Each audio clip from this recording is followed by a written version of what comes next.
right. Well, good morning. Thank you for being here. We appreciate you joining us at this very early morning. My name is Marissa Slatter. I am a manager with the Capgemini Research Institute, which is our in-house think tank on all things digital. So we study the impact of digital technologies on business, and we are very excited to have the newly launched Smart Stores automation in the physical retail stores available for you today. So we have some print copies. We'll be talking about the report during this presentation, and we also have some print copies for you if you'd like to take it home. So, just for a little bit of background before we get into the full program. Our research was a global, large-scale global survey across 10 countries, and we surveyed both consumers. We had over 5,000 consumers in the survey and over 500 retail executives from 5 different subsectors. And it covered the full spectrum of automation, everything from sort of one-off consumer-facing solutions such as self-service checkout or payment, all the way to fully autonomous stores. So it's a very robust study with great insights across all of the different subsectors in retail. So today, we have a few different topics to discuss with you. So first, my colleague, Kees Jacobs, will, from Capgemini, he is the global lead for consumer products retail distribution. He is going to talk about why automation in retail stores appeals to consumers, and this will bring in some of the insights we learned from the research. And then Jørgen Maltu from Coop Norway will be speaking about his perspectives on offering the company's first fully autonomous store. And my colleague Shannon Warner from Capgemini, who's head of North American retail practice, will talk about the value of automation and the benefits that we saw in our research on both the customer experience and the operations side. And Shannon will wrap it up with how retailers can think about scaling in-store automation. So with that, I will pass it off to Kees. Thank you, Marisa, and very much welcome at this early hour here. I'd like to start with the consumer perspective. As Marisa said, store automation has definitely reached the side of consumers. If you look at the shop floor, the expo floor of NRF, it's full with technologies that are very visible for consumers, and they are experiencing these technologies more and more. So it's important in whatever direction to take that as a starting point. So we, as Marisa said, surveyed a large set of global customers to understand what their perspectives are. And it's very clear, and by the way, we will not be looking to kill you with statistics. In the report that's available here, it's full with statistics where you can find further details. But on a global level, we see a lot of positive enthusiasm by consumers when it comes to their experience on automation in stores. They, however, also share concerns. And they are critical also towards retailers on the store automation technologies that they have. And Shannon will come back to that later in the presentation. But overall, they are very, very positive. 59 is the overall global figure, but it varies per country. It varies per age group, varies per geographic location, urban versus rural. For example, millennials, the figure of consumers that are willing to shift their purchases from the one retailer to the other because of store automation is even 67%. So it's becoming a critical criteria for consumers to decide where and how they will be shopping. Why is that the case? Well, it's very clear. Consumers indicate to us these technologies are helping them to solve problems that they are experiencing. The top 2 problems are about the long queues and the difficulty to find products in the store. I mean, this is over 68% of consumers find that as an issue, and 40% find locating products an issue. The others are a little less of a problem, but still, in the range of 20% of consumers that indicate that those are problems for them in their current store experiences. But across the board, you see that consumers do see that the technologies that Marisa mentioned, and whether that's indeed self-checkout with payments, whether that's in-store navigation, whether that's augmenting store staff with technology to provide the right information, whether it's sensors that make sure that products are always on shelf, these kind of things, consumers are aware that that's helping them to have a positive in-store experience. It's not only that it's helping them to solve problems. Actually, as we all know, consumers more and more in their criteria, in their choice making, they also take social and environmental purpose criteria into account, and they see that also their technology can help in those purposes, and that's also influencing them in their choices for the one retailer versus the other retailer. For example, they do very much acknowledge that technology can help spill of goods, selling fresh produce before expiry date. For those of you who visited the Capgemini booth or the event on Sunday where we've demonstrated the wasteless solution, I mean, that's an example of that, and consumers are experiencing that and appreciating that. Also, when it comes to the reduce of consumables, for example, printed receipts, that's something where consumers are very appreciative of. Also, when it comes to energy efficient initiatives which they are experiencing, and for example, also health and wellness or information about the sustainability of a product, how environmentally friendly is the product. Those are all things that consumers are important for them in their decisions, and they see that technology can help out on that. Finally, interesting, I mean, we talk about stores, we talk about online. We clearly see now that these technologies are a weapon for retailers with stores to bring consumers back. And they clearly indicate also to us that they are ready, in case they have a positive experience with a store automation or stores that have the right level of automation that's helping them, that they are intending also to shift purchases. And in the range of 20-25%, they have indicated that they are ready to shift their purchases from online retailers to retailer stores. And of course, it's very much different per type of consumer and per need and occasion and shopping mission. Overall, 46% of consumers indicated that to us globally. But like in China and India, the number is much higher. The millennials also are very much more ample to that. And also rural versus urban. Urban consumers are also much more focused on that. So these are some perspectives, much more in the report on how consumers experience this. Let's now have a look how a real-life retailer from the Nordics is going about in-store automation and full automation, actually, of their store. Jorgen, can I invite you? Thanks, Kees. Good morning, everyone. So I'm Jørgen Moltu. I come from Coop Norway, where I work as a product manager for the autonomous store concept and the app related to that. The photo here, taken by myself before Christmas, hence the Christmas star from the neighbor next door. This is our store in Oslo.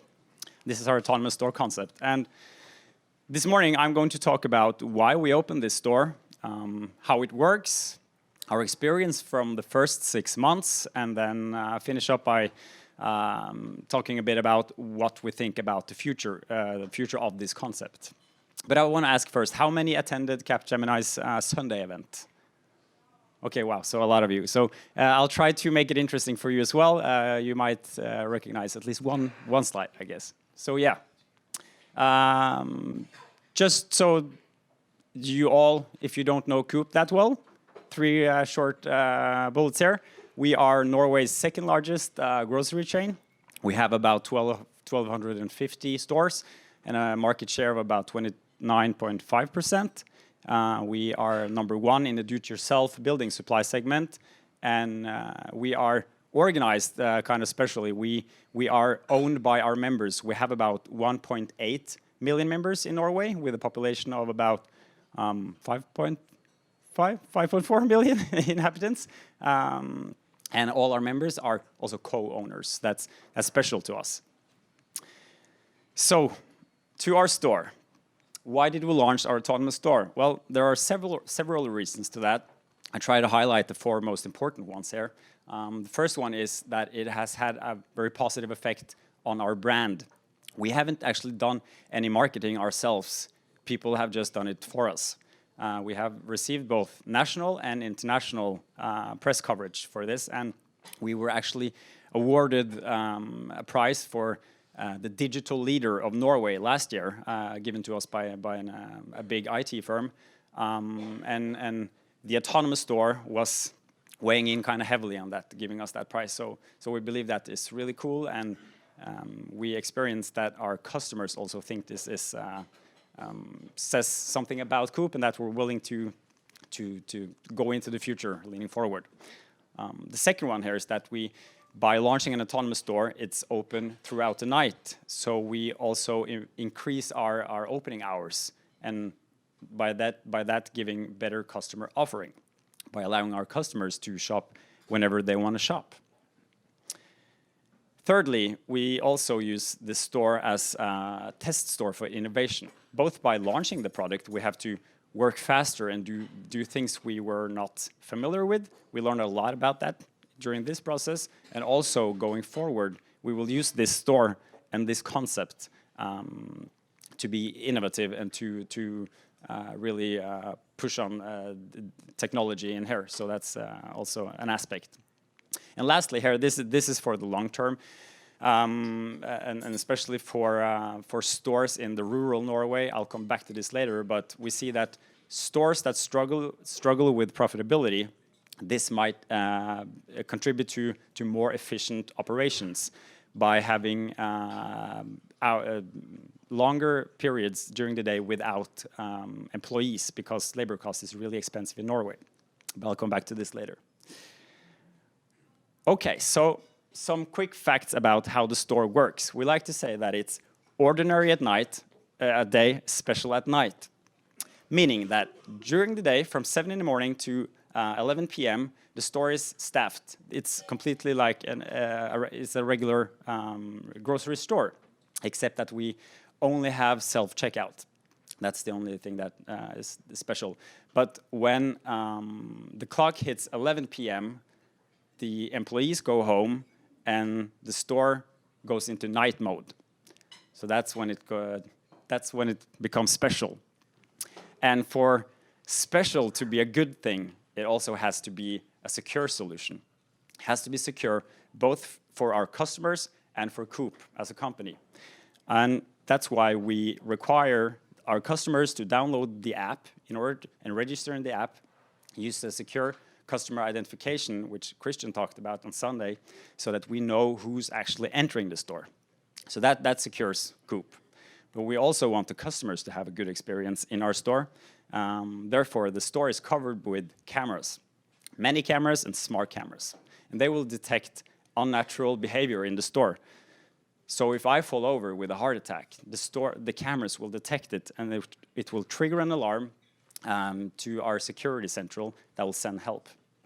And also in the store, we have these, let's call them help buttons, where if I have a question, if I don't understand how the app works, how the self-checkout works, if I can't find my favorite cereal, I can hit this button, and I get contact with the security central that can answer my questions or help me out with the technical issues. So this has been really important to us for our first store with this concept. Here's a teaser about how it works.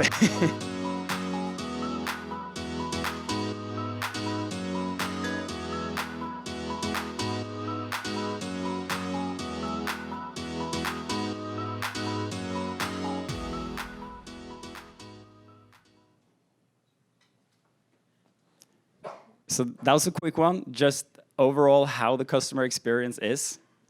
As you can see, it's not the Amazon Go take on an autonomous concept. It's more a regular grocery store made autonomous. This is the detailed customer journey at night. I'm not going to go through all the steps, but I'm going to highlight some of them. And the first and second step here is that, as I mentioned, you need the app. And you need to register in the app and connecting that app to the secure customer identification so that we know for sure who's actually entering the store. And when I enter the store in the third step here, I use my app to scan the QR code, and we have certain things that has to be checked in order to be eligible to enter. My registration in the app, and I use biometry or Face ID, but also we have some controls that says that I'm alone when I enter, as visualized here, and also some fire things we have to check that it's not too many in the store and so on. The shopping experience is pretty much the same, except for that we only have self-checkout. But also one thing that we are really proud of is that we have managed to use the app to ID check when you buy age-regulated goods. So if you buy tobacco or painkillers at night when there's no one there to actually check if you're old enough, we use this. We have this handle in the app. So we are really proud of that. And the Norwegian regulators, they gave us a big thumbs up and all smiles. When you pay in the store, you can use either card or cash, or you can use your phone, as our head of payment in Coop here can tell you more about if you're interested. And then in 7 here, if you bought tobacco, you also use the app to scan a code you get in the app to actually receive the product from an automat. Lastly, you scan your QR code and you exit. Easy. So now the store has been, I believe actually tomorrow, it has been open for 7 months. So I've tried to highlight some of our experience from the first 6 months. The first one is that people, our customers, they actually shop at all hours. I have this dashboard that is updated every morning, and I have never seen a single hour in a night where there was no one there. So that's really fascinating. There's actually a demand for this. Even in Norway, we don't have New York-sized cities, but even there, people want to shop during the night. Also, the feedback we receive from different places is that people, they like the concept, they like the autonomous store when they understand how it works. Because we have also received some feedback that the first time is a bit painful. It's not easy to understand how it works for everyone. And that leads me to the third observation here is that it's really hard to create intuitive solutions. We sit in our office and we think that is excellent and highly intuitive. But our average customer doesn't attend NRF conference. They don't care about digital retail. They just want to go shopping. They just want to find their bread or find their frozen pizza and shop and go out.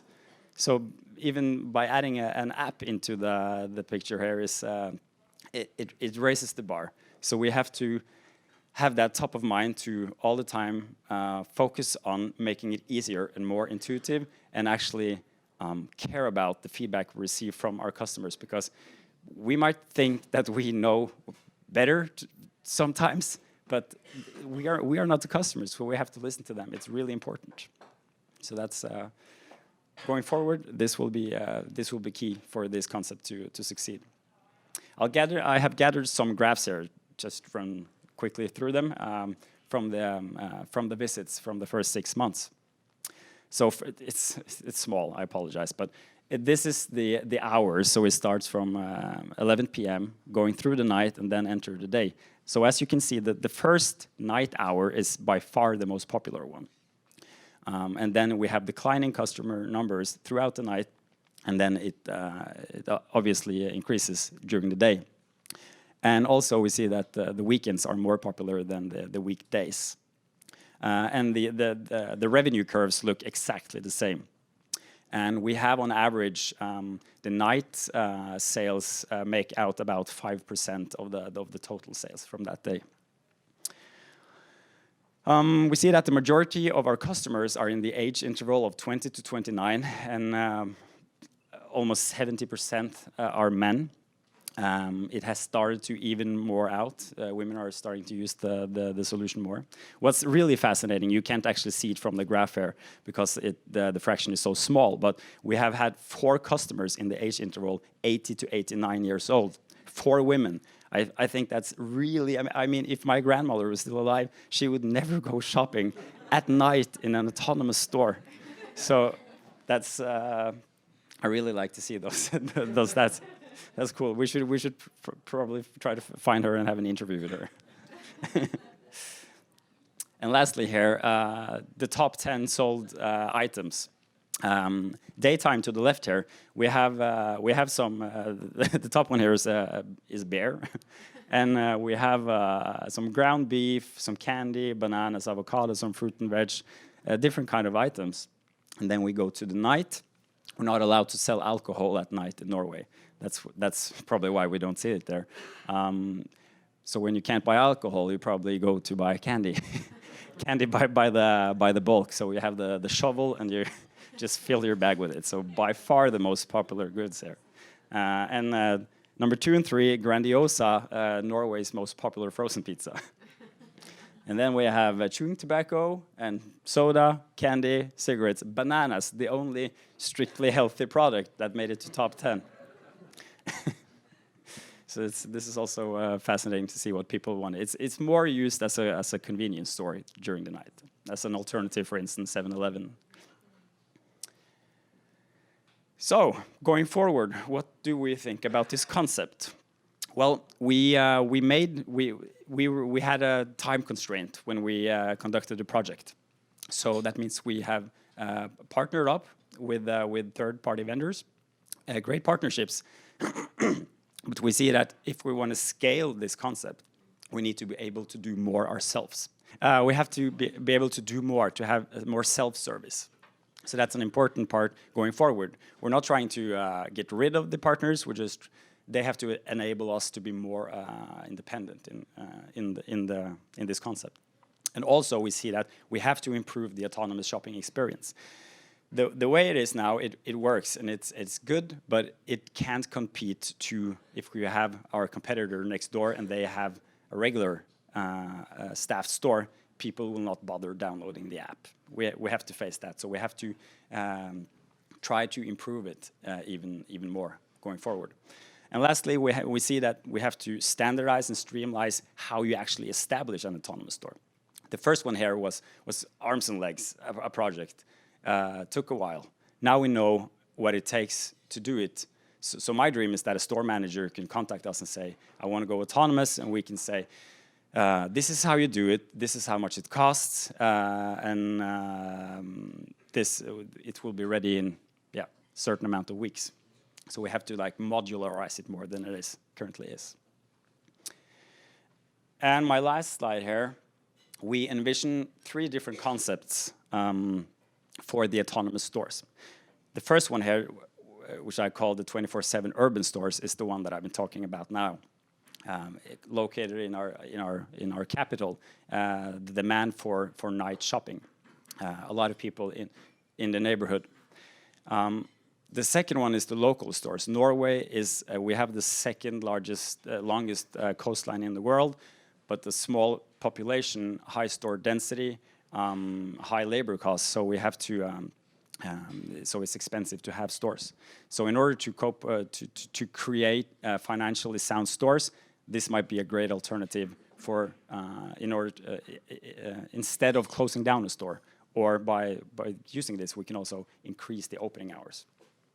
So that's the case for this. The last one I call concept stores. It's more of a temporary store, a container store. We can just drop by somewhere.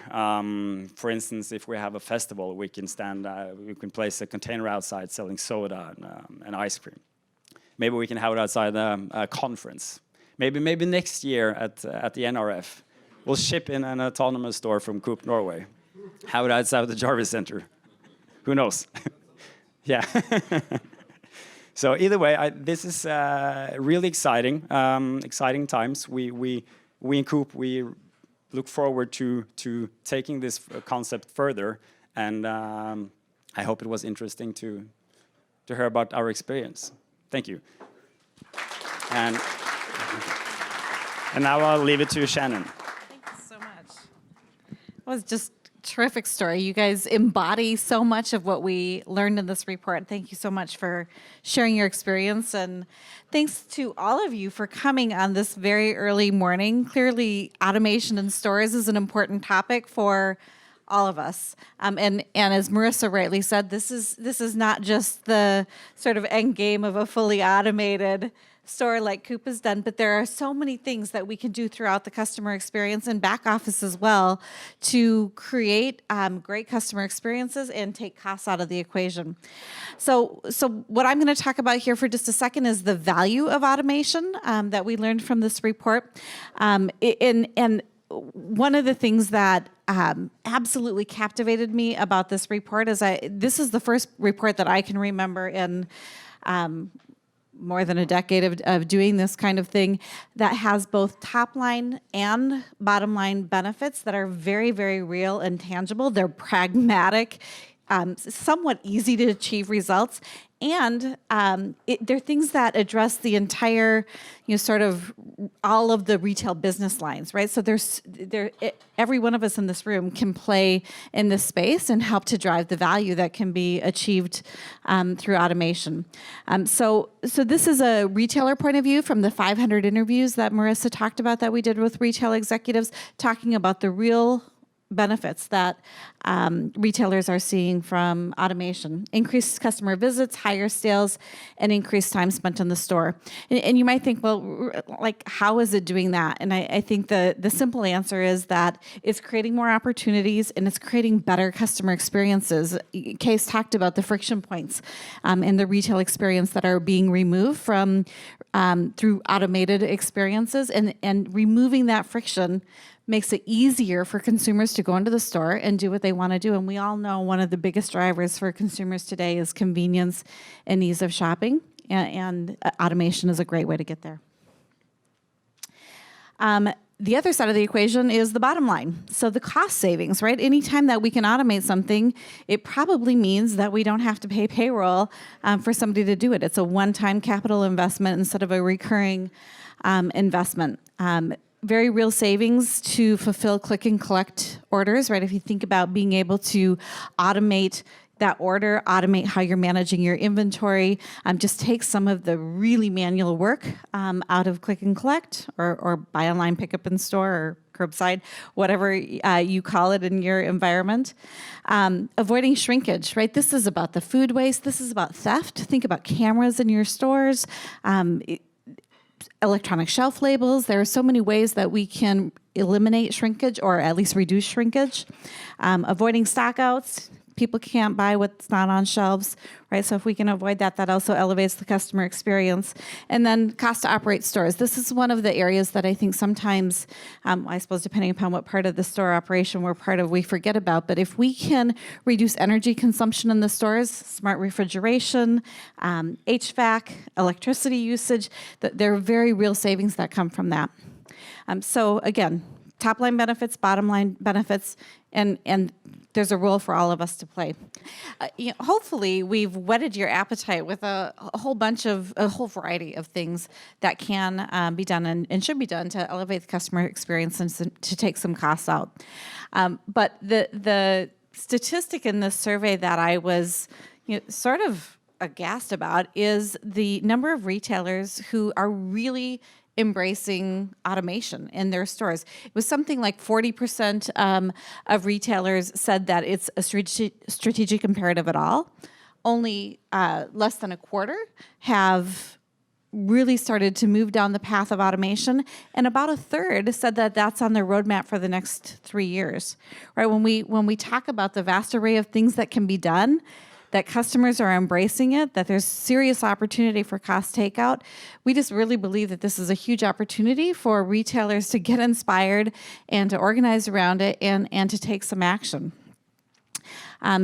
what you see in here is a few examples of the level of adoption of some of the specific things that we've talked about related to automation. And obviously there's another, we could have a screen as long as this room showing other examples as well. But the key message here is we've got a long runway, lots of opportunity to take costs out. And as our retail model changes and we have more and more consumers who are opting into higher cost transactions, it becomes even more imperative for us to take action in other areas to offset that, keep our P&L healthy.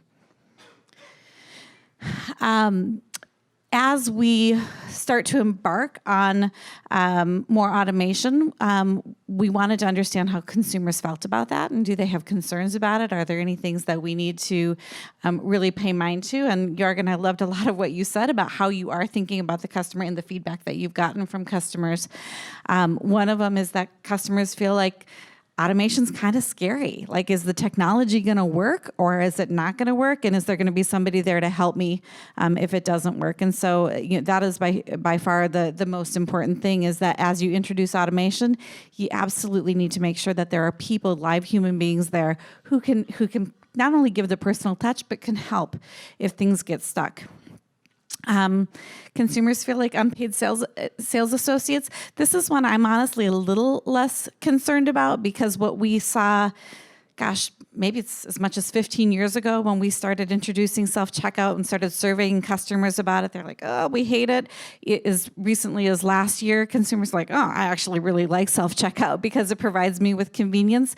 Yeah, maybe they do feel like it's an unpaid sales associate role. They're doing the job, but they like the benefits that come with it. So I think the lesson there is, as long as it's a value exchange, you're giving something in return, they'll be more willing to adapt.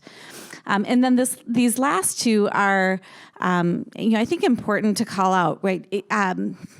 Privacy and security are really very real concerns for consumers. And consumers tend to be more anxious about things that they don't understand. This reminds me of, a few years ago, consumers were very concerned about cookies. Don't know what they are. Like, what are you doing? Are you tracking my moves? Facial recognition, I think, is that same sort of creepy, like, what are you doing? What are you doing with that information?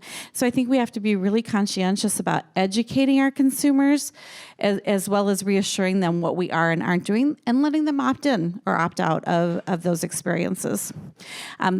The contrast here is 59% of consumers are very concerned about facial recognition, whereas only 23% of retailers think it's a problem.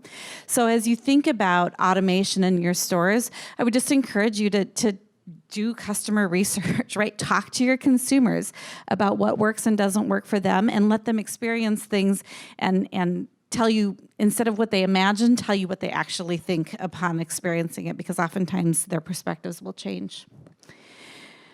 We wanted to give you a country-wise view of some of these statistics, because we have at least 5 countries, if not more, represented in this room, and I know all of you are kind of interested in, well, what do my consumers think about this? And what's striking to me is it's in a pretty tight range, right? There's India has higher perspective than Sweden, but we're kind of all in that range of kind of the same range, I guess is the best way I can say that. So as we think about automation in stores, there's a roadmap, and this is a super simplified point of view, but we just wanted to kind of give you some takeaways from this talk.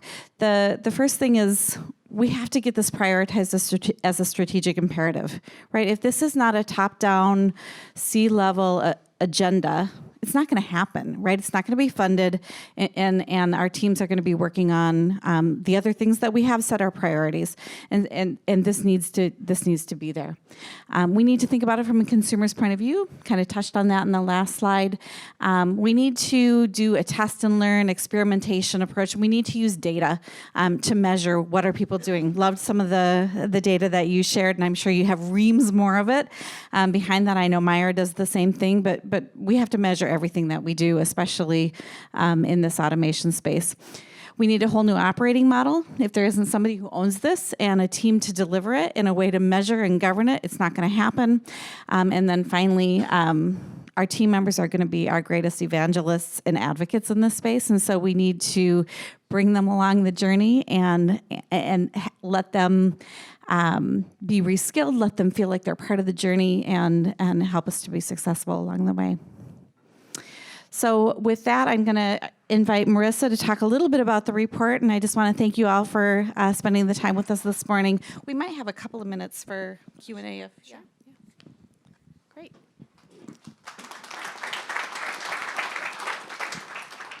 Just one ending note here is that I would urge you to subscribe to our Capgemini Research Institute. We publish many research reports throughout the year on topics that would be of interest to you.